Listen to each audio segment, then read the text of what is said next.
Bonjour mes amis, hi guys, back with JohnnyGuitar talking straps. Yeah, I guess it's kind of interesting to talk about it because we both live in a subtropical country. I lived in Singapore for many years as well, which is like full tropical, and it means that you sweat a lot. It's quite uncomfortable most of the year. Hong Kong is kind of difficult, at least 8 months a year, where it's really humid. And obviously, I mean, leather is.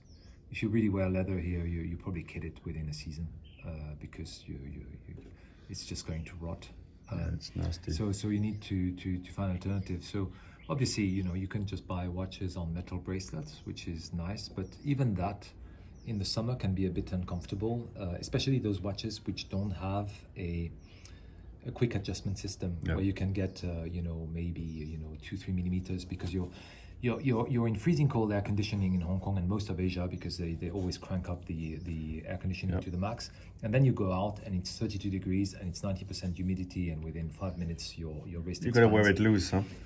Yeah, exactly. So it's either going to be a little bit too loose or it's going to be a little bit too tight, and it can be a little bit uncomfortable, which is the reason why I've become a huge proponent of rubber bracelets because, well, for one, they resist water and sweat, and because they're flexible and they give a bit more, they're not, even if your wrist expands by a millimeter or two, it's not going to squeeze your wrist in the same way a metal bracelet will do. So I've bought a raft of rubber bracelets, rubber straps over the past couple of years. I think we mentioned it in a couple of videos before. What you find on the CQ here, or even that bracelet, that strap there, that's a tropic style from either Wolbrook or Joseph Bonny. Again, they're identical except for the buckle. Now this particular one has an Omega buckle on it that I bought at the Omega dealership, and I wore my Speedmaster a lot on this, especially when I was stuck in Europe. But it's the same thing. You look at how it is. So what's great about this, if you look at the design, it's got like this kind of waffle design underneath it, meaning that it doesn't stick to your wrist as much. And because it's got these little holes, it kind of breathes a bit in a way that other bracelets do not. So that's super comfortable. It's discreet. It costs $40 or $50 which is not much. I mean, I know that it probably costs like $1 or $2 to produce, if that. But that's everything for watches, But probably if you bought that from any brand, they'd sell it $150. I mean, Omega, after all, sells you NATO straps for $150 or $200 US dollars a pop. But these are extremely comfortable. There's just a few things when it comes down to tropic straps people should be a bit careful about. The first one is length. If you go and buy it from the brand Tropic itself, so it's a brand that dates back to the 60s and that died, and someone bought the right to the brand, and they produce those straps now under that brand. But you look at the length, and the length is 130 millimeters times 80 millimeters, which is super long. Like, if you have a very large wrist, and by that I mean like 8 inches plus, it's okay. But anyone else is going to have like 1.5 or 2 centimeters, of excess length when they wear it. Those Joseph Bonny / Wolbrook strap, they are, if I'm not mistaken, 120 times 75. So it's a full 1.5 centimeters less than the in total length compared to the Tropic. And I've got another brand of strap which is only slightly different from the Wolbrook. It's straps by the Watch Observer. and you can buy them on their website.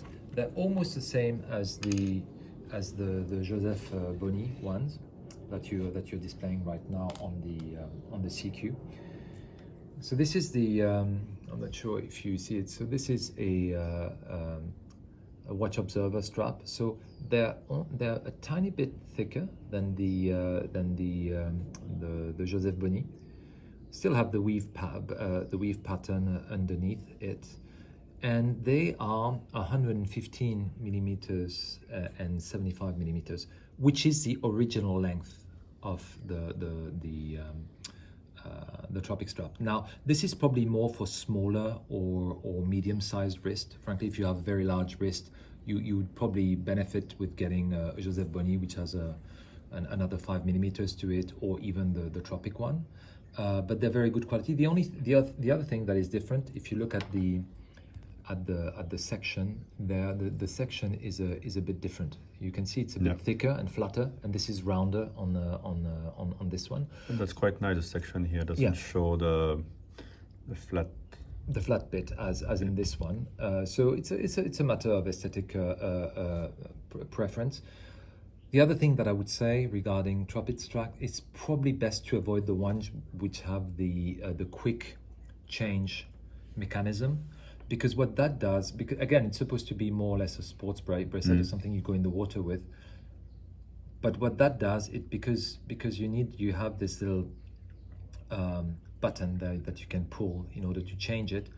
But what that means is at the end that you have a very thin layer of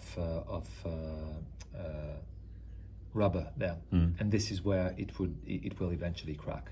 And when it cracks there, then it's going to come all the way. So if you are going to go in water with a Tropic strap, I would advise to get one that doesn't have the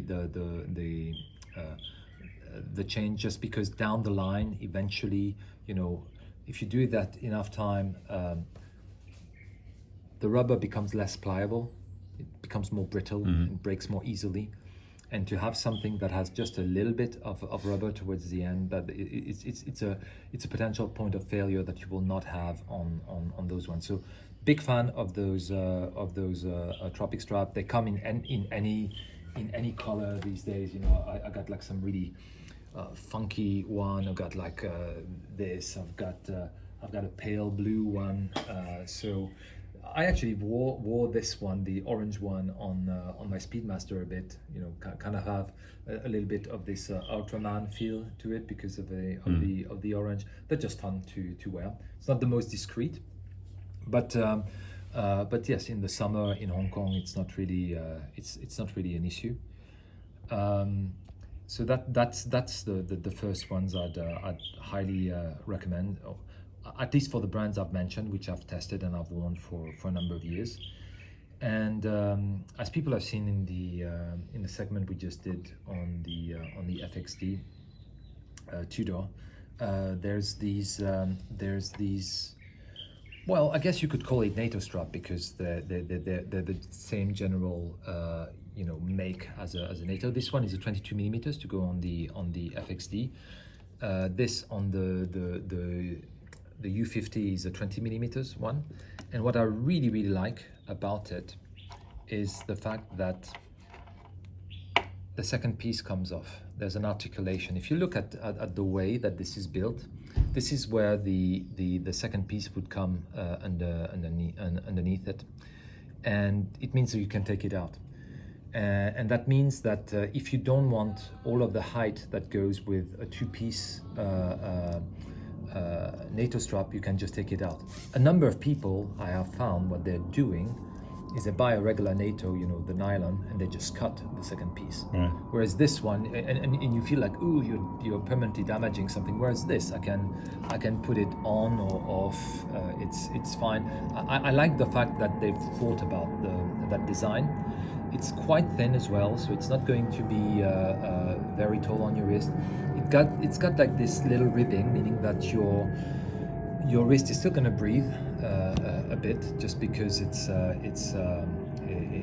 does let the air flow a bit. And the other thing, especially on fixed lug, the fact of having this ribbing means that the watch the watch head doesn't want to fall.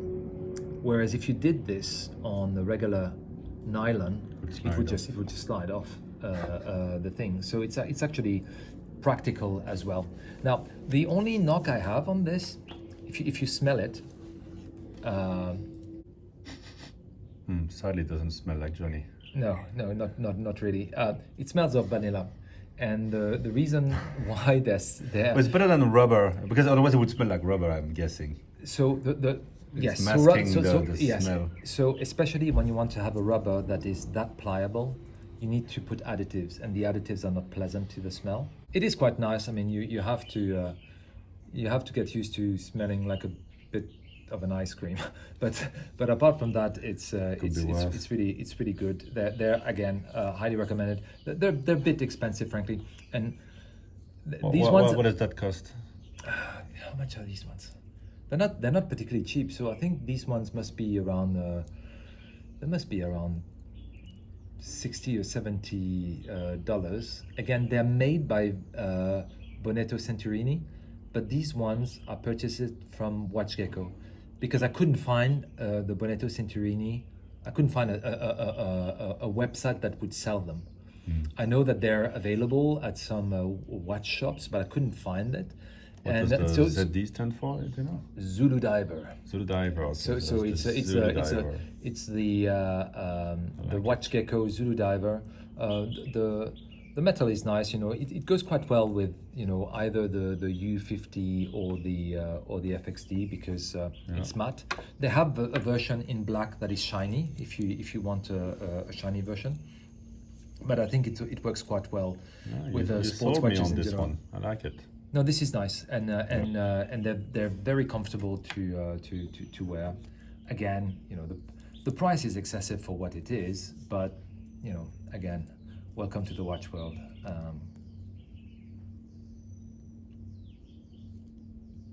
Very cool. And I particularly like the fact that they don't make the watch too thick, which is the main reason why I bought these compared to others. I've been obviously, this for the CQ that you're showing right now, it doesn't even go under the watch, but I like a slim profile on the watch. I just find it great. Even for what you wear every day. I mean, ever felt any rash with this? No, it's completely hypoallergenic. Yeah. Since we're talking about straps, might as well show this one because that's I like that. A relatively new addition. So this is an Artem strap, so which they brand as sailcloth, but which is not actual sailcloth, because anyone who's tried to make a strap out of sailcloth tells you that it's a horrible material to work with. But it emulates the look of a sailcloth. It's got this, if you see, it's got like this rubber underlining, which is great for Hong Kong. But they come in blue, they come in black. You've got white stitching or blue or black stitching. So it's they're all super comfortable. I literally wear like all of my sports watches on those these days. I'm less and less of a bracelet guy because of the weather we have here, and also especially when I travel, I want to tone down my watches as much as I possibly can. And removing the metal bracelet is one of the ways to make a watch a lot more low key than if you were wearing a bracelet. Especially, I don't know if you want to have a segue into talking about safety for watches, because there's a lot of videos floating around these days, and